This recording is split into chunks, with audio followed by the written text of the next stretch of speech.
T3 Media. There we go. Prepare yourself, guys. Welcome to another episode of Talking Through the Medias, your home for entertainment news and reviews by fans for fans. I'm your host, Chris Fagan, and joining me, as always, can't get rid of her, is that's the wrong camera. It's my wife, Joy Fagan, and I got ahead of myself. And also joining us for the first time, Robert Reed, live from our meeting at Comicpalooza, Dallas Expo. Introduce yourself to the audience if you don't mind.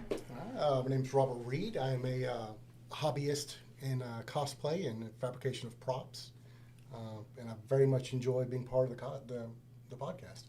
Awesome, outstanding. Yeah, guys, we first bumped into Robert when you guys might remember, we did a little episode of Talking to the Medias at Comicpalooza where we talked about the fashion design of a little film, little cult classic called The Fifth Element. And as we were talking, lo and behold, Zorg himself, his business card was right here. He goes, I will be watching with great interest. It was totally intimidating. You were sitting there as Zorg. I think I have it up here. I have your Comicpalooza and your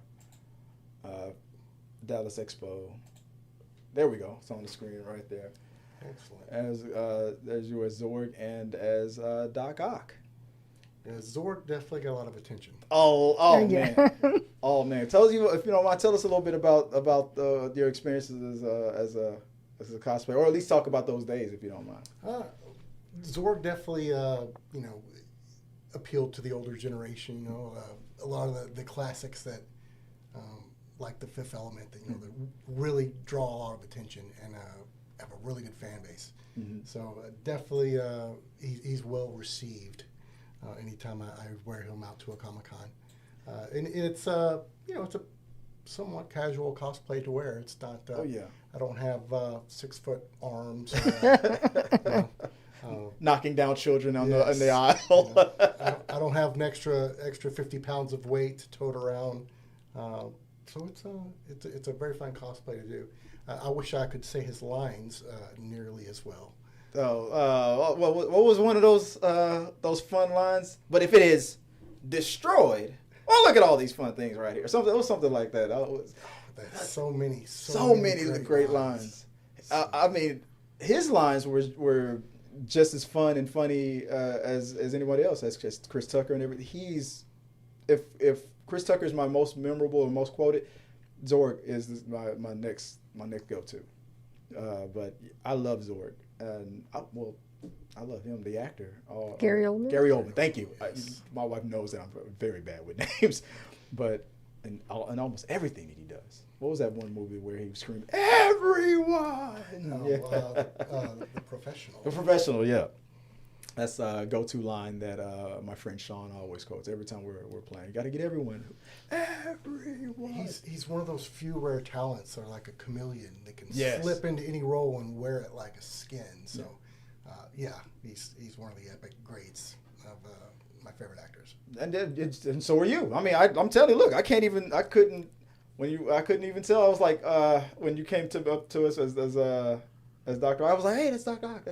That's a cool cosplay there. And then I don't know who it was. They walked up to me and said, he wants to give you this. And I was like, wait a minute, is that Robert? And he gave me his Zorg greeting card. I don't know if you wanted me to hold this for you or It's a gift for you. Oh, thanks, man. Thanks. But I forgot to put it on camera here. This Zorg.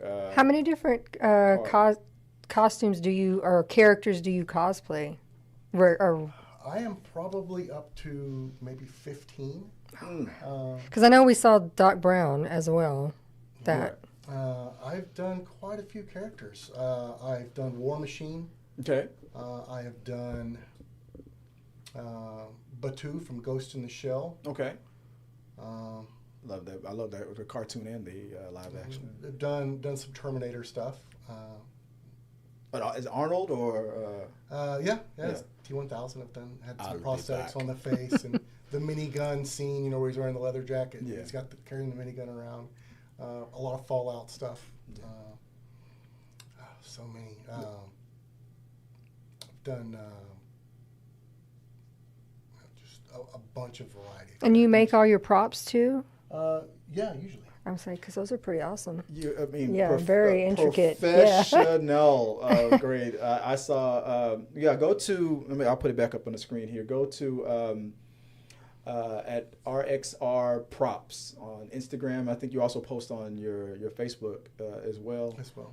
And you can see a lot of that's just the tip of the iceberg. It's amazing work that you do, and the photos are great as well. Well, thank you. But yeah, we had a blast at Dallas Expo. We were just talking before the show. We said that that was your first time going to Dallas Expo. That was ours as well. How'd you feel about it? I really enjoyed it. Their lineup of talent for celebrities and actors and stuff is next level. Yeah. They had some really amazing names there that I was very excited to see. Yeah. So I haven't seen a lineup that well, without side of traveling, several states away. You got a couple autographs too as well, right? And you haven't put everything up on your socials yet, right? No, I haven't. No, Okay. I haven't posted any of my stuff from the expo yet. Yeah. Okay. I'm a little behind. Yeah, I know. I mean, we're still recovering from all that walking. Yes. And it was an exercise. You're gonna get your cardio in. You're gonna get your steps. How many steps did? It was like 15,000. It was a yes. lot. Yeah. And then I can't imagine with 50 pounds of stuff on your back to add to that. Of Sam Raimi's official Doc Ock arms on your back, man. I swear I saw the.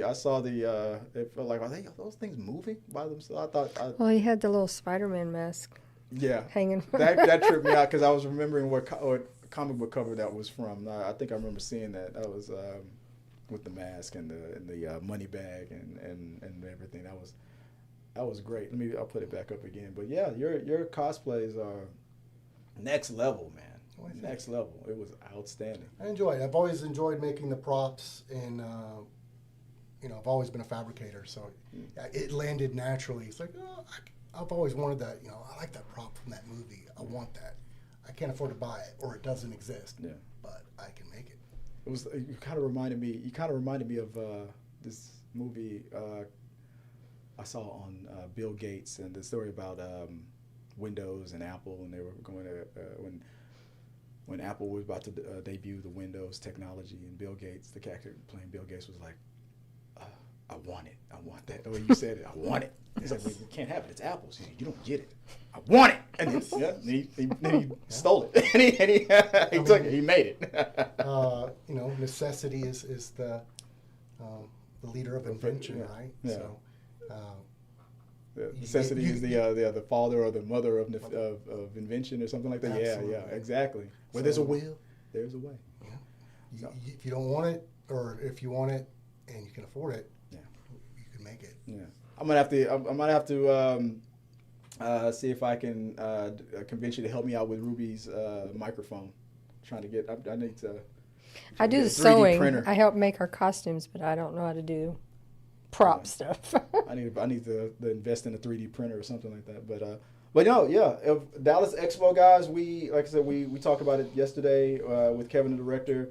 Where I'm also behind in getting all of the footage up from the weekend up. I will be working on that this weekend.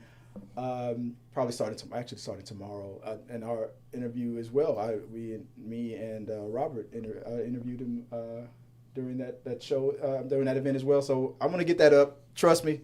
I've been promising all the people that I've been in contact with. Thank you guys for everybody in the Dallas Fan Expo fans Facebook page for tagging us in the pictures that you saw of us in the Ruby Rod and the stewardess costume. And I promise I will get all the pictures up as well. But we have some topics that we're going to go over as usual, guys. We are going to run them down right now. Babe, if you don't mind, what is the first topic of the week, of the day, actually? From the Hollywood Reporter, Jan Dimanche has stepped down as the director of the upcoming Marvel movie Blade, a reboot of the popular vampire hunter character played by Mahershala Ali. Yeah. This news just dropped. I believe we said it was from Variety, Hollywood Reporter. And it's been a process, man. I don't know what's been going on with this movie, but it reminds me of what's been going on with some of the projects on the Lucasfilm side of Disney, where a lot of things get announced and then directors just drop like flies. And that was a thing that rarely really happened with Marvel Studios. Maybe once or twice a director has backed out. I think Ant-Man was one of the first times it happened, but then it picked it back up and got it going. But Blade has been like it feels like it's been cursed. I don't know what's going on. Mahershala Ali is, I believe, in his 50s, and I know you said you're concerned that he's gonna end up dropping because they keep pushing things back. I'm getting nervous. I feel like it could happen. I'm hoping that these delays, they were supposed to start shooting this November. I don't think that's happening. Maybe the beginning of 2025, but I don't know. I mean, any thoughts? Have you been keeping up, Rob, with any of this news with Blade? Not a whole lot. I do know that trying to keep up with something like that as far as scheduling has to be a nightmare with so many moving parts to try and bring something to fruition. So, yeah, when you start seeing problems like this arise, they need, all things have to line up for them to get it done. Right. And obstacles in the way will definitely get frightening as far as, pushing it to completion. I think we're if I remember correctly, maybe this is the third director. I know writers have been dropping like flies. Now people are really wondering if that's has anything to do with Jordan Peele. We were just meeting. before we started recording, and we were just talking about that. It was like we talked about that last week on this show, that Jordan Peele, the director of Get Out and Nope, has been in meetings with Marvel. And I put up a poll: which movies would you like to see Jordan Peele? Which Marvel movie would you like Jordan Peele to direct? I had X-Men as an option. I had Doctor Strange, Blade, and then out of nowhere, the correct answer, I feel, came up from the community, and I thank you guys for always correcting me. The correct answer was Ghost Rider, because I think that would be a better fit. But with the Hollywood Reporter reporting that the last director of Blade, this news is just dropping this week, but it turns out, based on that story, he was actually stepped down weeks ago, and then they had their meeting with Jordan Peele. So to me, it makes sense that it's actually going to probably be a Blade. I'm now leaning towards that. That's the correct. That's the feeling that's the reason why Marvel had that meeting with Jordan Peele. What do you think about that? Does that make sense? It makes a lot of sense to me. Yeah. It does seem like a good fit, and it does give me a little hope for an interesting direction, and hopefully it'll gain some momentum and start taking off. Yeah, and I tried to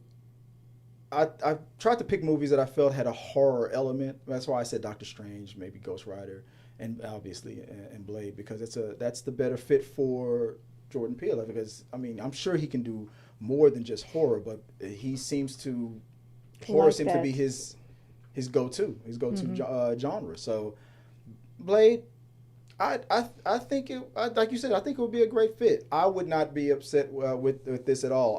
I've seen, especially even on our channel, I've seen people in the comment section saying that Jordan Peele should probably stay away from Marvel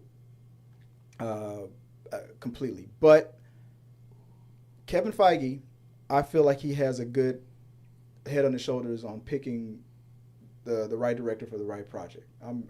I'm pretty sure the last director, I'm pretty sure every person who's stepped in were the right person at the time. I'm assuming that maybe with all these changes with these writers and these directions that these new writers have put it in, that this last director that stepped down, he was probably the right person at the time with the original script, but then as the script evolved, just like with Ant-Man, it's like, yeah, your vision to where you want to take it doesn't match with where the script is now, so it's probably best that we go our separate ways, and we'll probably work together again in the future. That's probably likely what happened here. I'm not hearing anything about scandals or any bad feelings, creative differences, which means a fight happened or something like that. I'm not hearing any of that, and I doubt that's the case, but I would love it. I think Jordan Peele would be a good fit, and guys, let us know what you guys think. Do you think Jordan Peele would be a good fit or not so great fit for an MCU, for Blade, or for any Marvel project? Let us know in the comment section, and as I was saying, let's keep talking. All right, moving on. What is the next topic of the day? From Variety, The Boys will be coming to an end after its 5th season. The show, which follows a group of vigilantes who take on corrupt superheroes, had its 4th season start today with 3 new episodes. Right now, Season 4 is sitting at about 85% from Rotten Tomatoes with 52 reviews.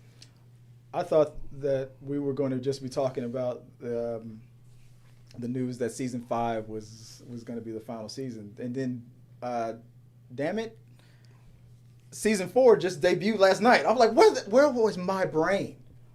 I'm always on there day one, staying up till like 5 o'clock in the morning and keeping Joy up, like, babe, we got to go to bed. Like, no, we're watching this. Yeah.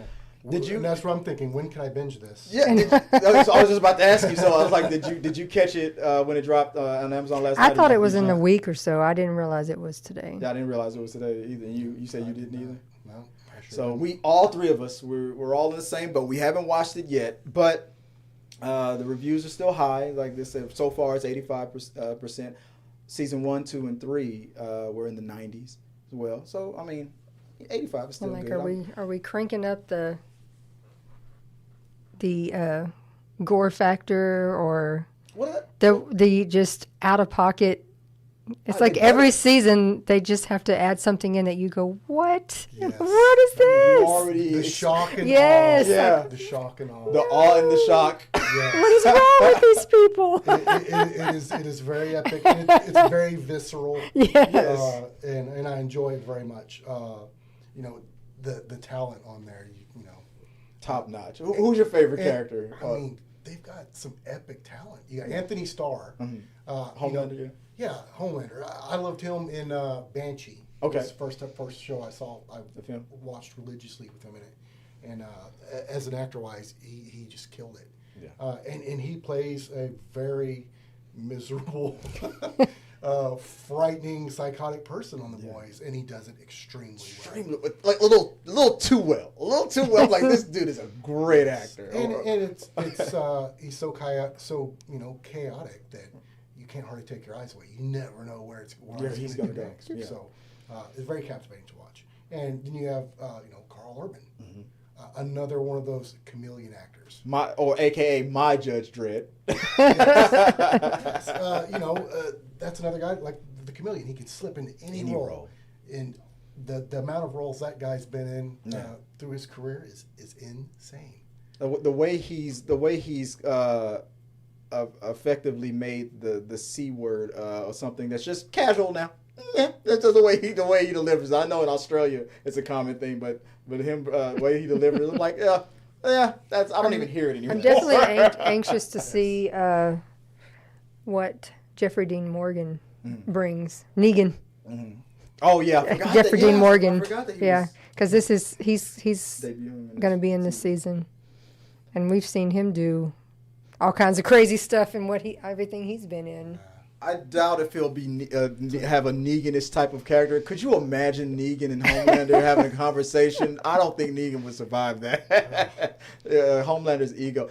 But just from the little snippets of trailers, he doesn't appear to be a good guy. Whatever he is, whatever his character is. Or is he a politician? Maybe. Who knows? But we're definitely gonna find out. Their conversation didn't seem to be one of of a stand-up dude. Yeah. That's more epic talent to add. Yeah. Yeah. Oh, big time. I heard that because the show started off as just like the comic book. It was it's a parody of the comic books that we've come up with, like the Justice League kind of thing. But I've heard now in this season that it's less of a parody now. It's more it's its own thing. It's evolved into something very special, and they kind of turned off the parody, and now we're really invested in these characters so much where I'm not seeing an evil version of Superman anymore. No, it's just Homelander. It's just the Well, I'm also curious to see, because I know when we watch Gen V, I read that we will see where things are going when we see this season of The Boys. Good. So I'm anxious to see how is that fitting in. Yeah. I always love a good tie-in when they really interweave the story and interweave the characters' lives. It fills in the backstories and fleshes out that world in a way that with a shorter episodes you might not be able to do. Exactly. And by tying it into another series, it grounds it, gives a little bit better grounding.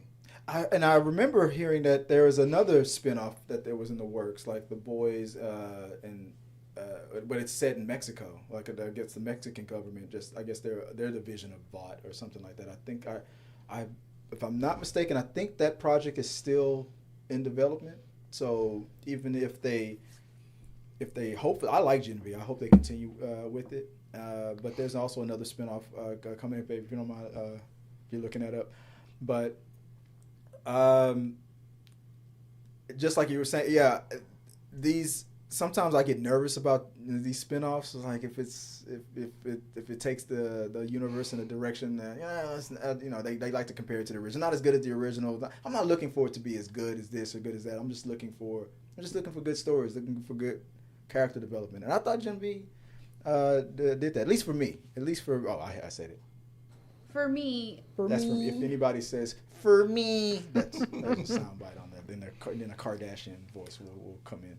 One thing that I will say I see Disney doing a lot of, so they're doing spin-offs or takes from one universe, like some of the Star Wars stuff. They're doing the animated and all that. And some of it it's geared towards a younger generation. Some of it's geared towards being more whimsical. So, and then there's some that's very adult. Right.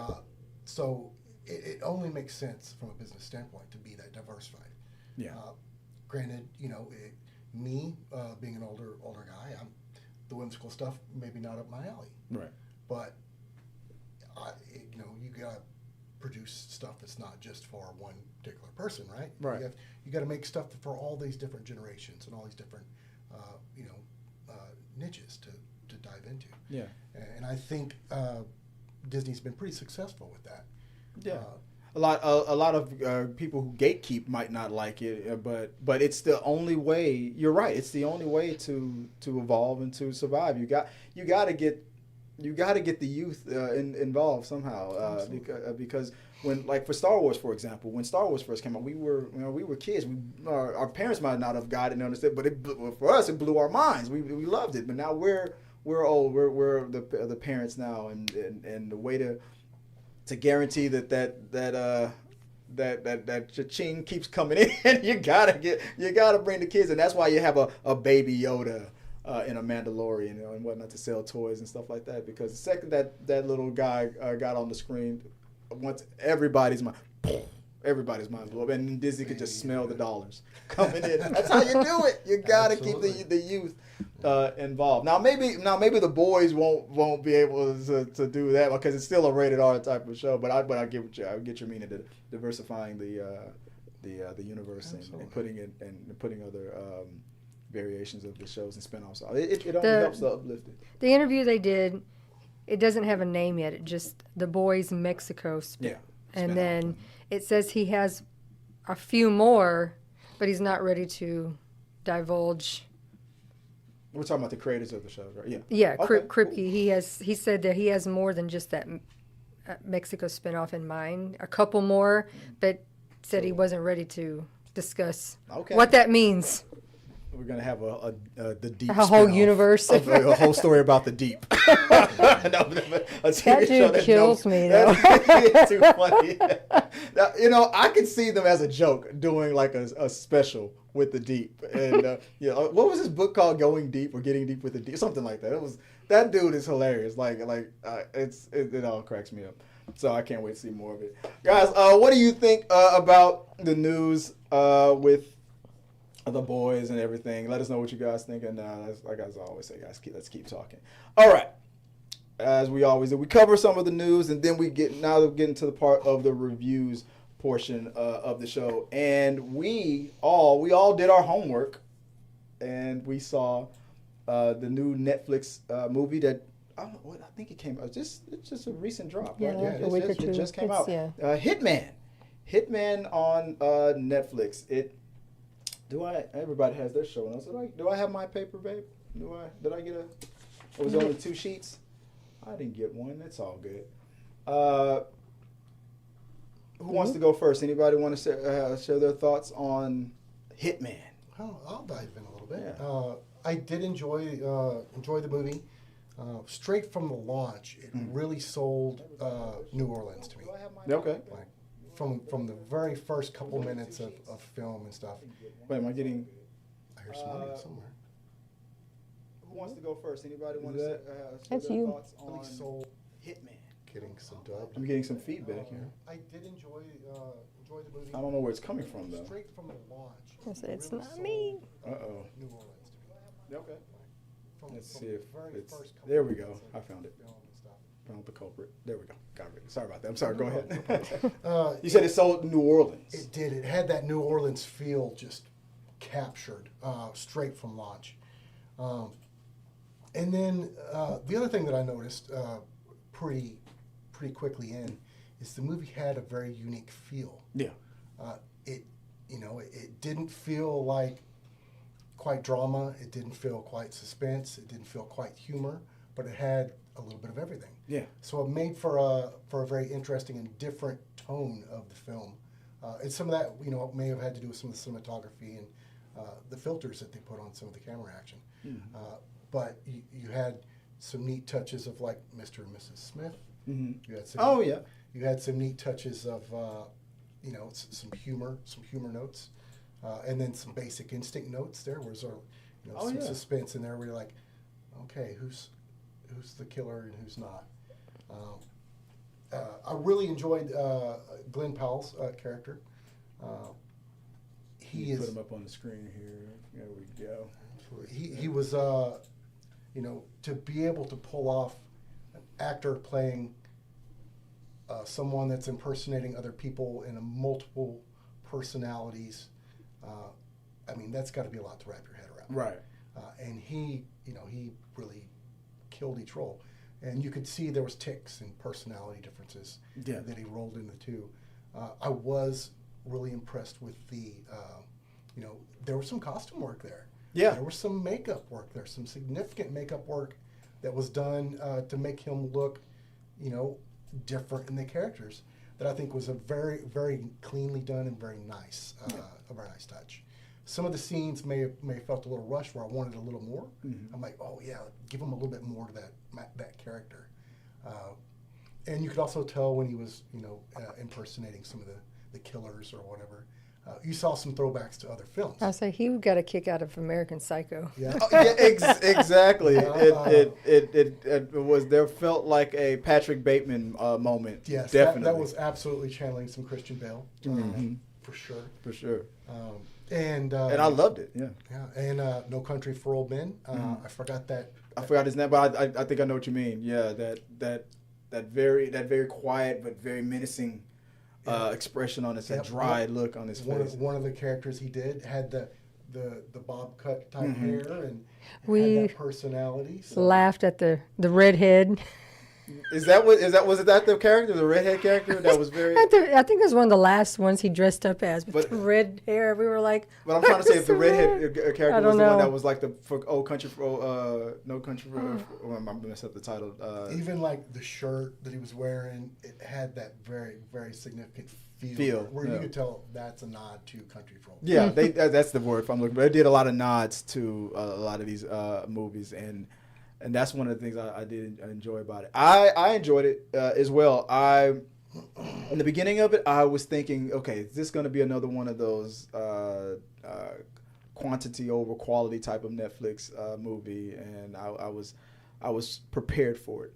And thinking back now, I feel like maybe if I was just to read the script, or maybe if it was any other actor, but I feel that Glenn Powell, he elevated this movie to a level that I was not ready for. I was expecting this. When you saw the very first change from meek Gary to Ron Claudette, played by Retta, was like, okay, Gary. Yeah. All right then. That was the moment. And he starts going off on the tangent of dropping a finger every so many. They were like, where did that come from? What are you talking about? It was Gary. It was Gary it was probably that Ron moment when just when his when the other actors the other officers felt it.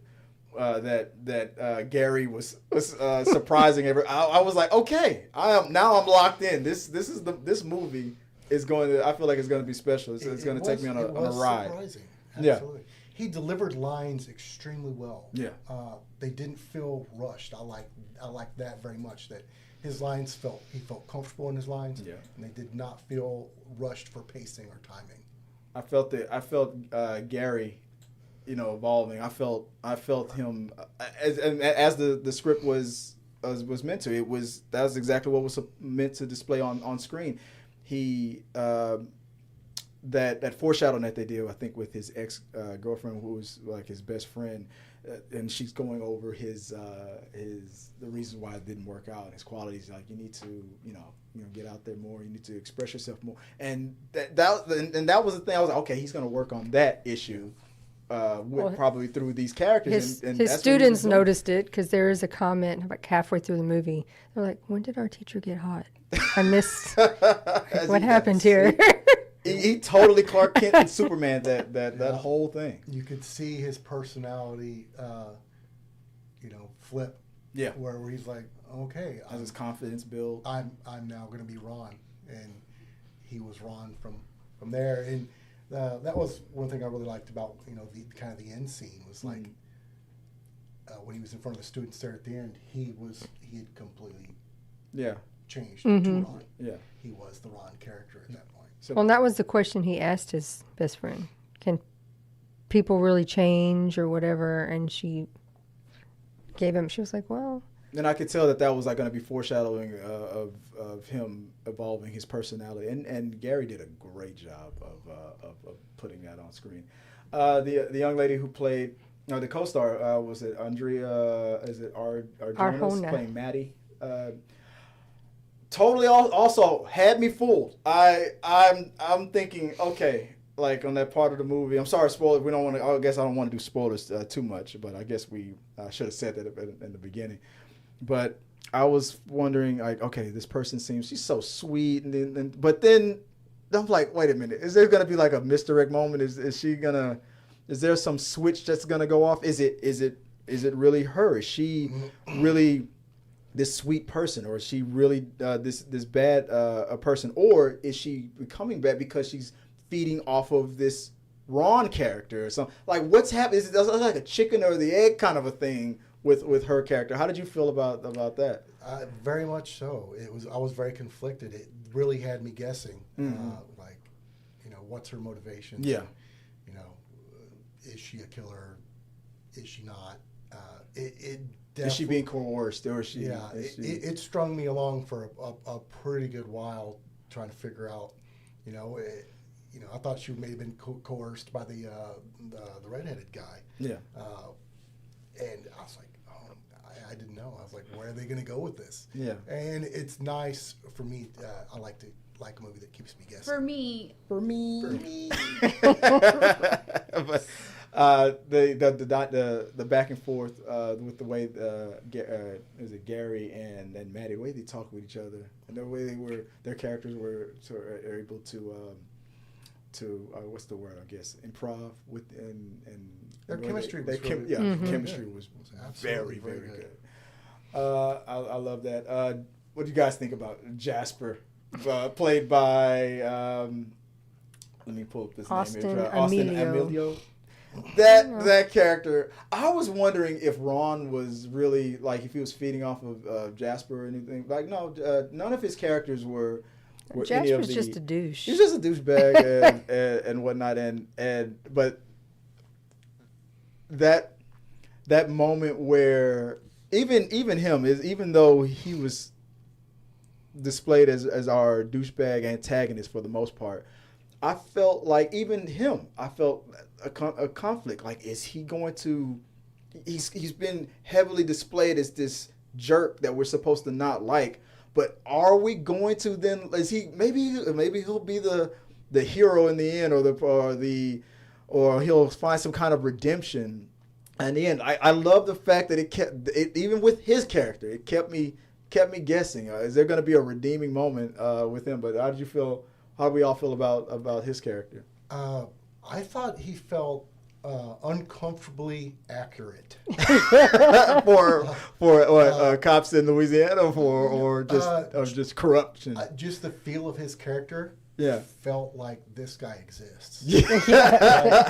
It's like, this guy is out there, and this is an exact, opportunist mirror image of, this is a guy out there. In Yeah. the world. Unfortunately, yeah, you're right. This guy is out there, Yeah. 100%. He had me laughing. And the personality was a little over the top, But you can believe him. Oh, yeah. You believed him. I've seen that guy. I've seen that guy. I've seen this guy on the news. He has been sworn in.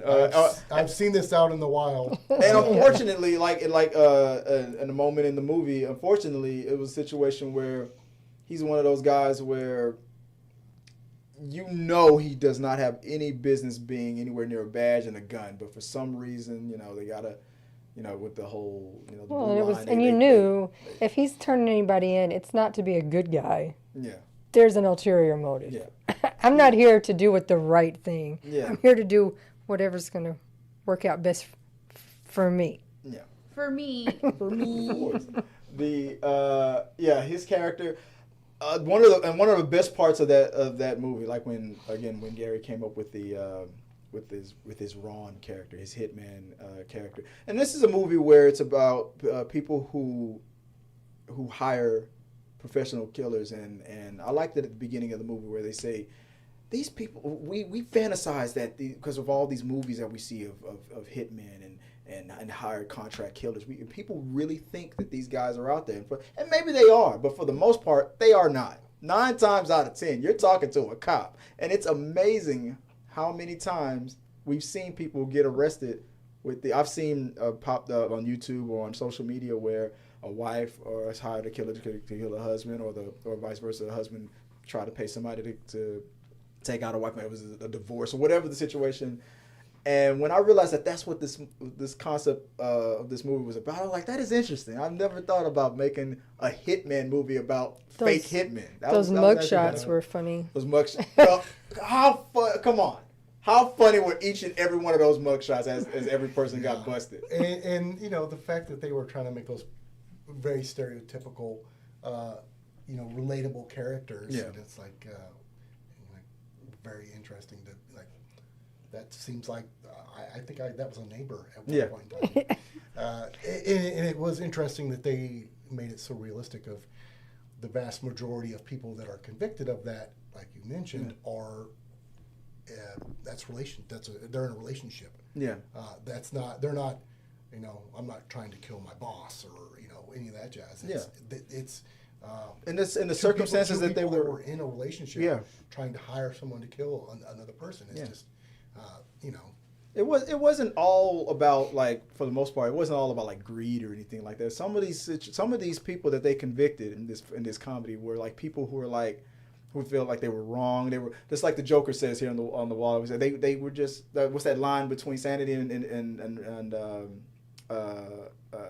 but that line for insanity is all you need is like gravity. All you need is one push. Yeah, they were pushed. One bad day. One bad day. Yeah. And that's who for the most part. But even though these characters were, some of them were funny and so like those mugshots when they felt like they were hiring a hitman, and then and the way Gary's character was able to get the way their guard down and make he tried to tap into the type of a quote unquote hitman that would make this person just give it up and just and incriminate themselves, and that look of trust and confidence were like, oh wow, this guy, I'm gonna give this $2,000 to this guy. I'm really good. This is really gonna happen. 5 minutes later, that mugshot from that happiness of this is going to happen to the that mugshot. Those each and every one of them was hilarious. Yeah. I thought if I was to rate this movie, I would give it I'm gonna say 8 out of 10. That's my rating. What about you? Where were you rating it? Or 1 out of 5 or 1 out of 10, however you want to do it. I'm gonna go to probably a 7 out of 10. 7 out of 10. Where are you, babe? I know the comedies are big. I know you love a good comedy. I'll give it about 8. About an 8. Yeah, there we go. We're between 7 and 8 overall. I recommend it. Go watch this movie. It was one of the best. I see great things Netflix. From Glenn Powell in the future. He is the guy. Twisters. I think Twisters. Yeah, is the next I'm one, ready right? to see that. I do think with him knocking this one out of the park, you're going to start seeing definitely more work coming his way. Oh yeah, and it's funny that another Netflix movie, I was saying him and Sydney Sweeney is also the it girl for Hollywood, and now he's becoming the it man, and they just did a movie together. These two rising stars, man. I can't wait to see more from both of them. I think they're doing an amazing job, and that range from doing all those characters, it reminded me of that movie, M. Night Shyamalan movie Split, being able to do all of those characters convincingly. He did a bang-up job. And its movie's hilarious. That's what impresses me most about actors, is Yeah. just to be able to recreate that personality or that persona in an intelligible way. And then at the end of the day, pack it up and return to yourself. Yeah. Is just an amazing talent. Very amazing talent, or very scary, I think. Yeah. One or the other. Or borderline scary. Yeah. Either you're a great actor or woo. I don't want to get on your bad side. Or a mediocre social path or something like that, right? Low key social path. But guys, yeah, we recommend it. Go check out Hitman. It's on Netflix streaming now. If you have Netflix, it is definitely one of their wins on that streaming platform. Okay, guys. Real fast, I know I've gone overtime. Every time I try to aim for that tight 30. You always do. I always go over. I'm sorry. I like talking about these things. Well, we haven't done. I forgot to do this last month, and at the end of every month, I like to talk about the movies that are turning 10, 20, 30 years old. We didn't do it for May, so I'm going to hurry up and get that out of the way, though. So I wanted to talk about the movies real fast that are turning 10, 20, 30 years old, and if you guys are watching in the chat, if you see something that, if you have a funny story about some of these movies that are turning 10, 20, 30 years old, let us know in the chat. So starting off with the movies that are turning 10, starting off with The Amazing Spider-Man 2, May of 2014 is when Andrew Garfield dropped his second attempt at The Amazing Spider-Man. I love The Amazing Spider-Man 1, but I have to. I did not know where Webb was going with. I think it's Mark Webb that directed this one. I did not know where. Was it studio interference? I don't know. I felt like there were so many different tones of this movie. Was were they trying to aim it towards the kids? Were they trying to be just as dark, or if not darker than the first movie? And it was just back and forth all over the place. Giamatti as the Rhino with that over-the-top acting. I'm a killer. I'm like, I cannot take some of these scenes seriously. And then the other scenes is like, ew, wow, I can't believe she went out, with that land. I was like, the tones were all over the place. So I don't know. That's what I took from this movie. What do you remember about about Amazing Spider-Man 2? Well, I'm a little partial to the Spider-Man storylines. I definitely enjoyed it. I thought some of the character development seemed a little forced. The insertion of Rhino, seemed a little whimsical, a little comedy. But I do feel that I very much liked the Goblin's costume and suit and stuff like that. Yeah. I really enjoyed some of the script work and the prop work and the set design that went into the film. And I think that was the movie that they were heading for a Sinister Six. They were trying to get that started. I believe they teased it after the after credits scene. Yeah. The prop work that went into the Goblin suit, I believe that was a Legacy Effects work. Okay. And yeah, it was, or was that Weta? No, that was Weta. Okay. Weta Studios did their that prop work of that costume, and that was next level costume work. Yeah. Really enjoyed the detail that they put into it, especially after seeing we'd already seen Goblin and Tobey Goblin Maguire, 4, and to be able to up that to a little bit more of a modern science fiction level. I enjoyed that part. That was one of the tones that I liked. That the Goblin being a virus in that family that was passed down from father to son, and trying to find a cure. That was very unique as well. Do you remember Amazing Spider-Man 2? Well, yeah, because I had not watched any of the Spider-Man movies except for Marvel Tom Holland movies. Right. And when the No Way Home was about to come out, there had been speculations of we knew that there was word that probably going to be some sort of throwbacks and then we things. went back and you watched. Said, I think you should watch them because if they do some sort of throwbacks, you're not going to understand what's going on because you didn't watch any of the other movies. Yeah. So I was like, fine. So I didn't get you to watch all the Spider-Man movies. Yeah, we watched them all. I got you. Okay. So then, and I saw them right before the movies, so it was fresh to me. Right. Okay. We let. Yeah. So I was all like, Toby to Andrew. Yeah. So when Zendaya got dropped from that roof, didn't work out so well in this movie, but it ended better for Tom Holland. So yeah, I know. Okay, now I remember. Also, I'm sorry, we talked about that one a long time. Also, turning 10 Days of Future Past, X-Men Days of Future Past. If not one of the, I think I'll go back and forth on whether or not X2 or Days of Future Past was the better one. This is top tier X-Men movies. I love that we got the old school cast and the new school all in one movie. Professor X we got Magneto from the original and from the First Class. Both castings were amazing. I can't believe that Fox was able to get perfect casting on both sides of that for the younger and the older actors on it. Sir Patrick Stewart and I'm bad with the names. The Sirs. Ian? No. Ian, yeah, I wanted to say Ian as well. McKellen or something like that, but I know, Joy. I know you didn't see any. I did not of the X-Men ones. But what about you? How did you feel about 10 years ago? This movie turning 10. That movie had a lot. That movie covered so much. It felt like two movies rolled into one.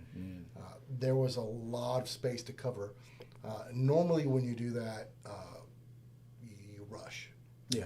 There's lines are rushed, scenes are rushed, and it didn't feel rushed to me. It did not. It did not feel rushed on that one. So I definitely was happy with the way they sold that, and just the amount of story they covered in that amount of time, and did it accurately. They chose really good scenes to shoot, really good visual pop and visual cues.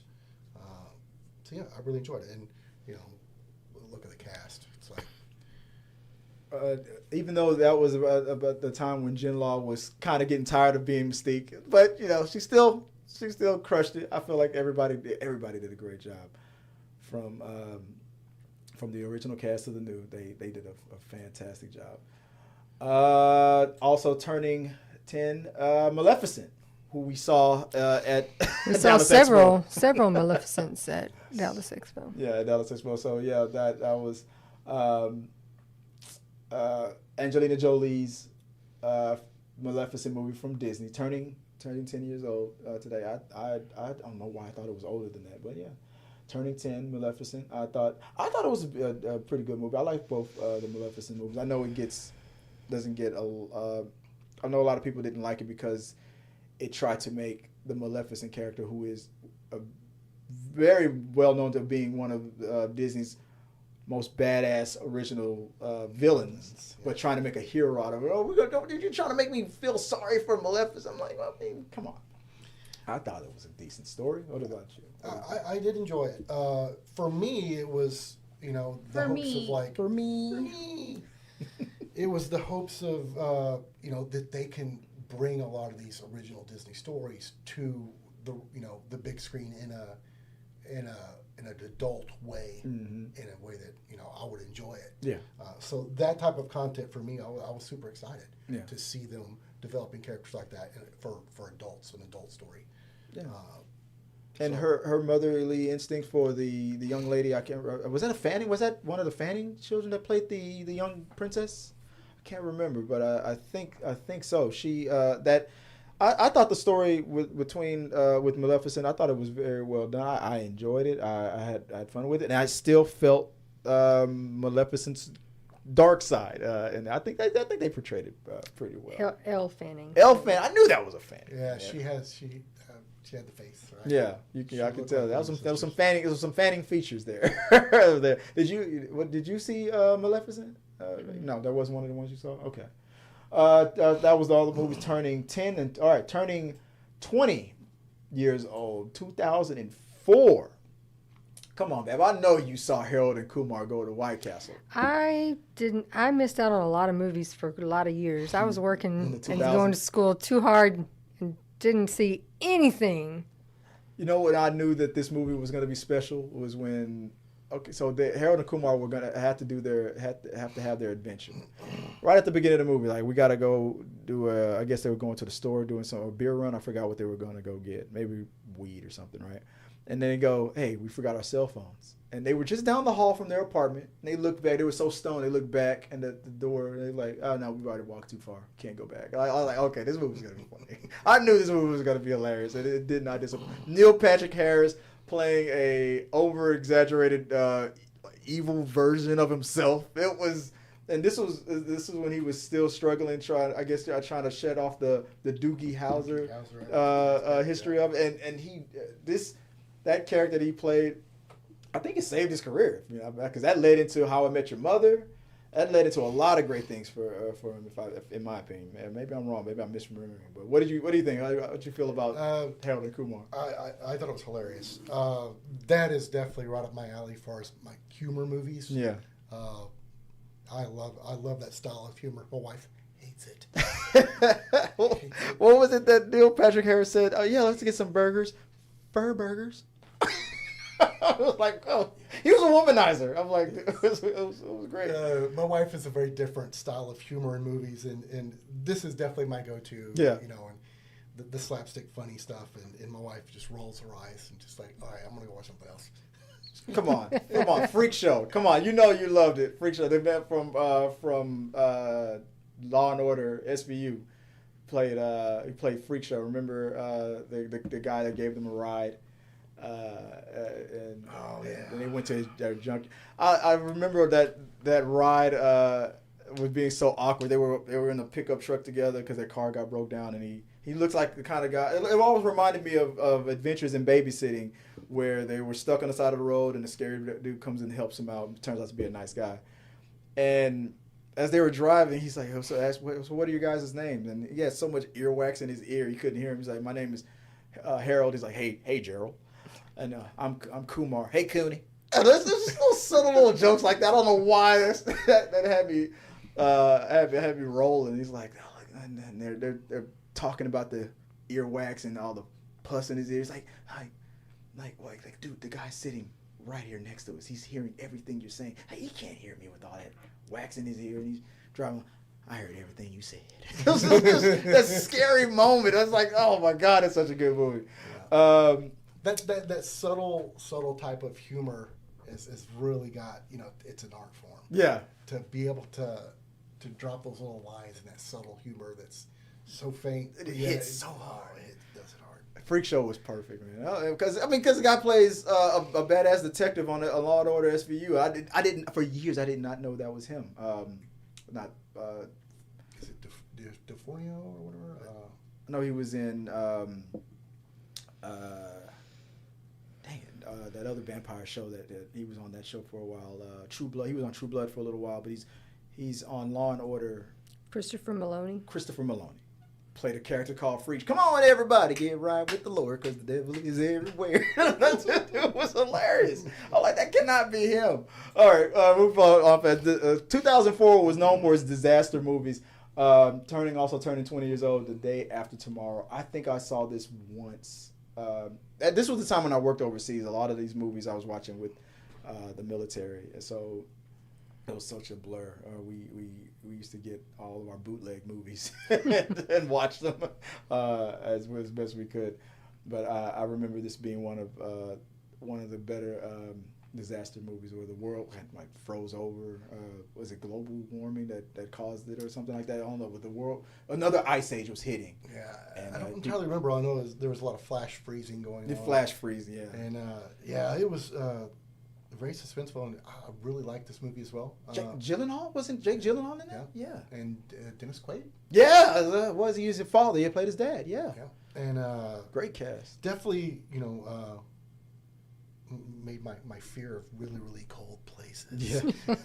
I knew it was serious. It definitely made me not like the freezing cold. I knew it was a serious situation when they were saying Americans are trying to flee to Mexico to get closer to the equator. Yes. It's flash free, and Mexico was like, I thought it was a funny little scene. I felt like Mexico was gonna be like, oh, now how the tables have turned. They're gonna close the border.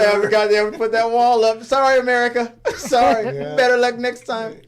You're talking all that noise now. Now who's got the upper hand? Yeah. Did you see that one? No time. So yeah, it was another one. I do remember there were a lot of disaster movies around that time. It was the 90s and the early 2000s. And I've seen some, but not this one. So many disaster movies. Also turning 10 years old. This is Troy. Troy was. I thought it was a very unique movie. Set in the Gladiator days. It was based on This is Brad Pitt? Brad Pitt's playing Achilles, I believe, Greek mythology character. And I was like, how are they gonna pull this one off? I thought they did a great job. I think it was right around the same time when Russell Crowe's Gladiator came out as well. Troy, I thought Brad Pitt did an amazing job.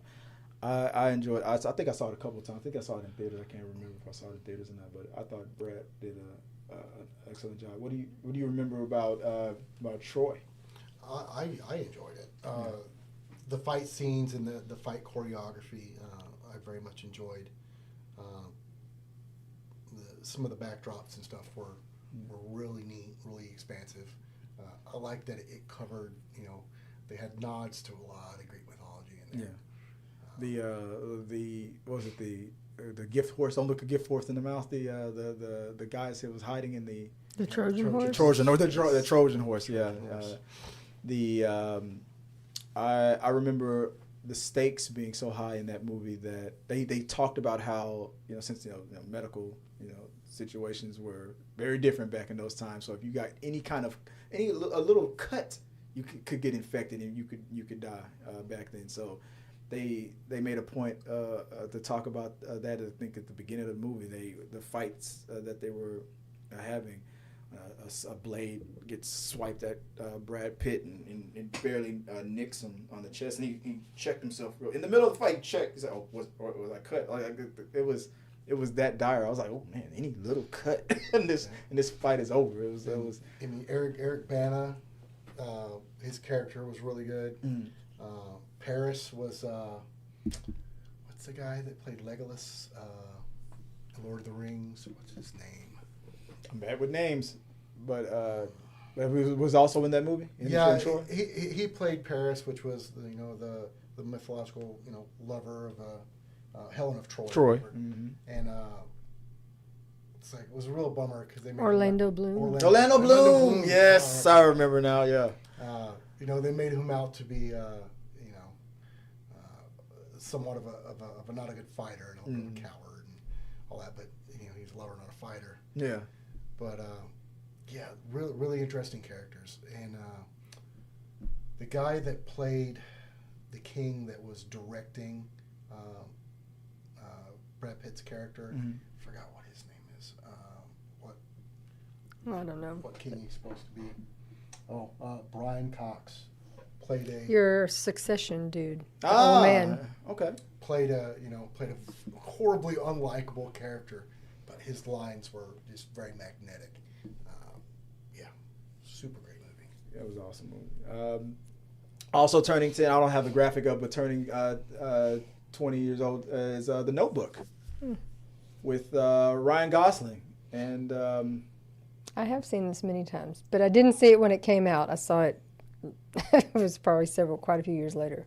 a lot of women watching it. That was that movie, just like that romance novel. You curl up with a good book and fall in love with Ryan. That was when I think that was when the world really was starting to fall in love with Ryan. This was 20 years before he stole our hearts again as Ken. But The Notebook, oh man, everybody was talking about that what was that scene in the rain where they were yelling at each other. What do you want? Yeah, everybody kept that's always memed and talked about.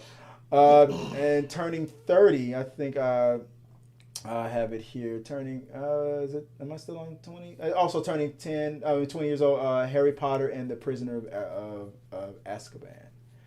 That was my favorite. I don't know where it ranks with other Potterheads, but I wasn't really that into Harry Potter movies, but I watched them all. But I remember when that one came out, I was like, okay, I'm going to stick with this. I like these movies now. I saw a couple. I can't remember if this was one of them I saw or not, because Junior was a big Harry Potter when he was a kid. Mm-hmm. He read all the books. Yeah.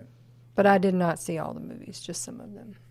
Naturally, I liked it. It had Gary Oldman in it. Yeah, you go. I was wondering if that was the one with Gary Oldman. Yeah, that was probably why I liked it so much. I was like, you got Gary Oldman. Sold on that one. He said, how many widgets are we going to get? Everyone. But yeah, I was the ones turning 20 and real quick turning 30 years old. Let's start off with Beverly Hills Cop 3. That took me by surprise. I was like, yeah, 1994. I know. I really didn't realize it was 94. Yeah. I would have thought like 2000 or something. I thought it was like 2000 because I remember not liking part 3 as much as the part 1 and part 2. I know it's at the theme park. Yeah, the theme park like stuff. Yeah, I'm like, this doesn't really feel. This is more. This is not in the same vein as part 1 and part 2. But I watched. I enjoyed it for enough. But I felt like it was the weaker of the trilogy. But 30 years later, we're about to get our part 4. What do you think? Did you remember watching Beverly Hills 3? A little bit. See, I remember some of the gun. Didn't he have the big missile launcher? Yes, in the theme park, right? Yeah, I think. Yeah. So I remember him doing the dance with that. I don't know what their character was. The mascot at the theme park. Yeah. I think he punched him in the nose or something. I don't remember. Balky from Perfect Strangers was in there again. Yeah, I think it was. Yeah. I mean, maybe I'll have to watch it again and give it another chance. The Flintstones movie. I would remember the one with Halle Berry. That one's turning 30. I remember that was a big deal when that first came out. Is it John Goodman? John Goodman Playing Fred Flintstone. They were pushing that CGI, that early CGI technology with Dino. I remember that being a big deal. They did a decent job with that movie as well. And rounding it off, this is what's going to make Tabitha real jealous. Turning 30 years old last month, The Crow. One of our favorite movies. Behind Chris on the wall there. Obviously, because we got it. Yeah. Can't rain all the time, Tabs, but it's our go-to movie. I can't remember if I watched it. I know I watched part 2 in the theaters, but it was one of the movies I really love. But you said you went to the theaters to see The Crow. I saw that in the theater, in a very old vintage theater in my hometown, and it was a great atmosphere. Really, really enjoyed that. It was very dark and very, the aesthetic was perfect. And I saw it in the movie theaters. You saw it in the movie theater? Yeah. Yeah. Would you? I remember being like, it was a great movie. Yeah. What was that? What was that one line? What was it? The black guy, murder. Want to talk about murder? It's fun. It's easy.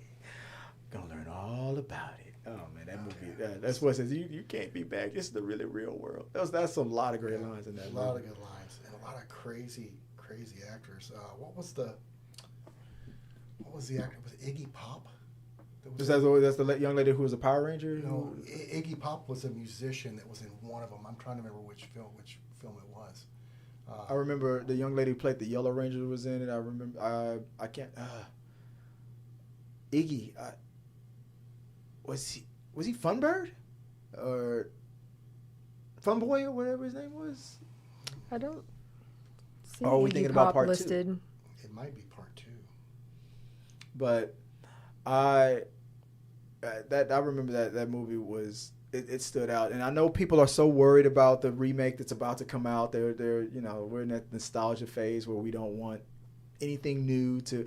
I mean, if the remake that Skarsgård is about to come out with isn't any good, it's not the original. My poster is not going to go up in flames. They're all your DVDs are not going to erase. It's still going to be there. It'll be fine. But I'm hopeful that the remake is pretty good. It's been 30 years. We need. I feel like The Crow needs to be told again, and hopefully they do a decent job. I'm looking forward to it. You said you're going to give it a chance as well. Absolutely. I'll give it a whirl. The Crow was just. It's one of those classic, epic movies that really, really stays up there in the science fiction genre. Yeah. And it's endearing even to this. I saw a Crow cosplayer. I think I saw one too I saw it on the website. I don't think I saw him there. You saw him there at Dallas Expo? Yeah, I did. I didn't get a close up, but I was like, oh yes. I saw it on the either on Instagram or on the Dallas Expo website. Yeah, and he looked great. He did look great. He looked great. And I think that's a Houston local, because I think it might have been posted on the Houston group as well. Oh, okay. I didn't know that, but I remember seeing it on Instagram. And I thought, this dude really crushed it. Uh-oh, I think something's freezing. My little buttons aren't working anymore, but we're still. Let me see if something's happening here. All right, I'll try to. Let me see if I can manually. There we go. We got it going on. All right, that's a sign that it's that I've been. The computer's lagging. That's a sign. It's time to wrap my computer's like it's been an hour, Chris. It's time to wrap it up. All right. Sorry about that. Windows 95. All right, guys. That's the show. Yeah, that's we want to just talk about all the movies turning 10, 20, 30 years old.